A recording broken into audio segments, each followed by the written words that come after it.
Hi అండి. అందరికీ నమస్తే. మన ఇంట్లో స్విచ్ బోర్డు చాలా నల్లగా ఇలా డస్ట్ పడి ఉంటాయి కదండీ! అయితే అవి క్లీన్ చేయాలంటే చాలా భయపడుతుంటాం గదా! ఎందుకంటే అవి కరెంట్ ఉంటుంది కదా! అందుకని. అయితే నేను మీషోలో ఒక స్పాంజ్ తీసుకున్నానండి. ఆ స్పాంజ్‌తో అసలు ఏ లిక్విడ్ గానీ, ఏ సబ్బు గానీ, ఏ షాంపూ గానీ ఏది అవసరం లేదండి.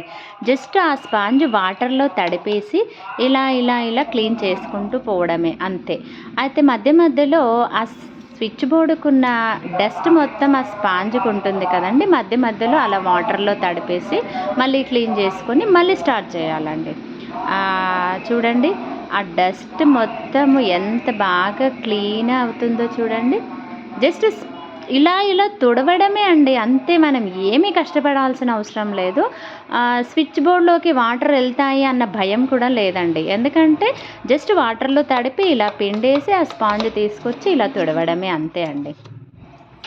ఏవండోయ్! ఇది మా ఇంట్లో స్విచ్ బోర్డ్ కాదండి. మేమెప్పుడు వాడమండి. బయట ఉంటుంది స్విచ్ బోర్డు. అందుకే అలా నల్లగా మారిపోయింది. అయితే నేను యూట్యూబ్‌లో చూసానండి. మీషోలో ఇది బావుంటుంది అని చెప్పారండి.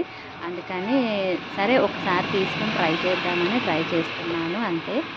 అంటే ఇదొక స్విచ్ బోర్డే కాదండి.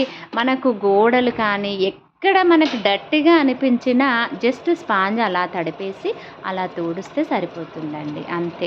ఎంత క్లీన్ అంటే అసలు ఎక్కువ కష్టపడాల్సిన అవసరం లేదండి.